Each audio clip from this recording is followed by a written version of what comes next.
Sampurasun. Pemirsa, selamat berjumpa kembali bersama channelnya Dedi Blog Kirata Sunda. Pada edisi kali ini saya akan berbagi informasi mengenai aksara Sunda, yaitu huruf yang ke-10 pemirsa ya, yang ke-10 dan ke-11. Kalau di huruf Latin itu yang ke-10 adalah huruf J ya pemirsa, dan huruf yang ke-11-nya adalah K ya pemirsa. Nah, dalam aksara Sunda pada kali ini juga akan menampilkan aksara Sunda huruf yang ke-10 dan ke-11, yaitu huruf aksara Sunda Ja dan K ya pemirsa. Nah, sebelumnya saya terima kasih kepada pemirsa semua yang telah mendukung channel kami, sehingga perkembangan channel kami alhamdulillah ada sedikit ya peningkatan, dari tadinya 200 subscribe sekarang udah mencapai 300 ya, bukan ribu ya pemirsa, belum ya, karena belum mencapai 1K ya.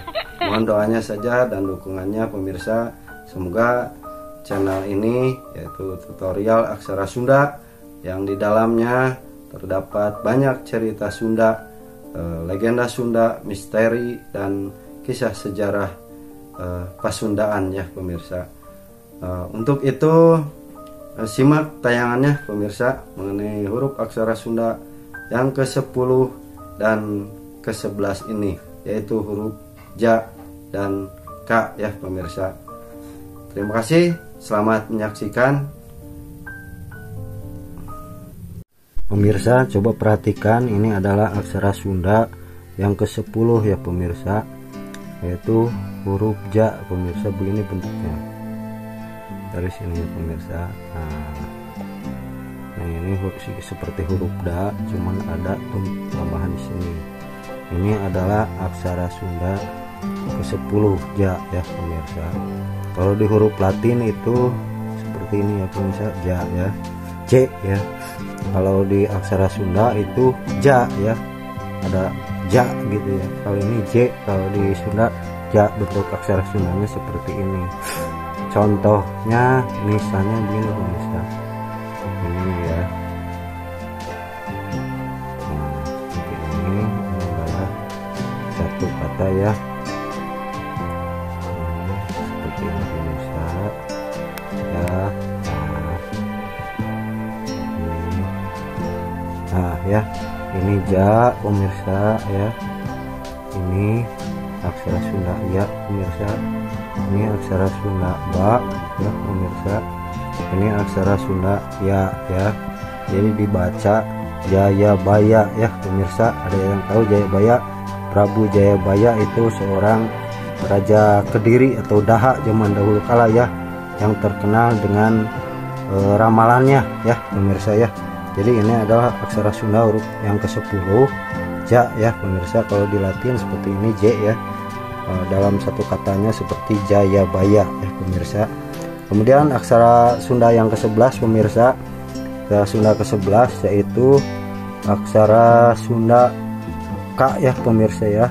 Seperti ini pemirsa bentuk aksara Sundanya ya. Nah, ini adalah aksara Sunda yang ke-11 pemirsa, K ya. Nah, sama seperti huruf Latin ya, K, cuman tidak ada perbedaannya ini ya. Kalau di aksara Sunda ada A ya dibacanya, ini K katanya ya di aksara abjad Latin. Ini K. Contohnya misalnya ini ya pemirsa, contoh kalimatnya seperti ini pemirsa. Nah, K ya, ini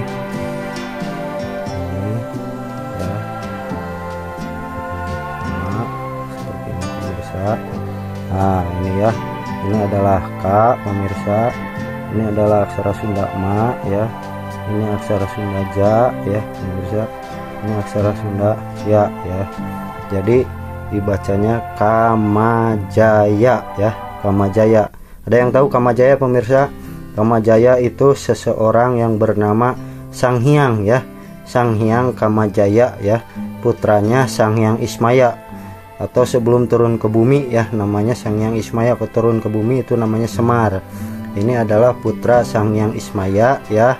Sang Hyang Kamajaya ini menikah dengan seorang putri ya, putrinya kalau nggak salah putra ini ya, sama Sang Hyang Soma ya, menikah dengan putrinya Sang Hyang Soma yang bernama itu Sang Hyang Danghyang Kamarati ya.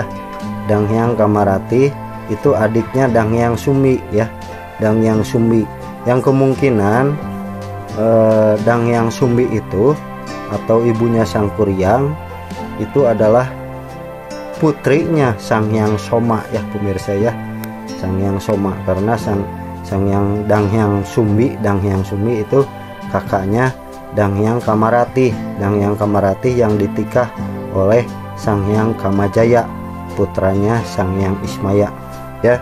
Jadi itu dulu pemirsa, ini adalah aksara Sunda yang ke-10 Ja ya. Aksara Sunda seperti ini contohnya Jayabaya ya, Prabu Jayabaya. Nah ini aksara Sunda yang ke-11 adalah aksara Sunda K, huruf K, yaitu contohnya Kamajaya ya, Sang Hyang Kamajaya ya. Demikian pemirsa, semoga bermanfaat.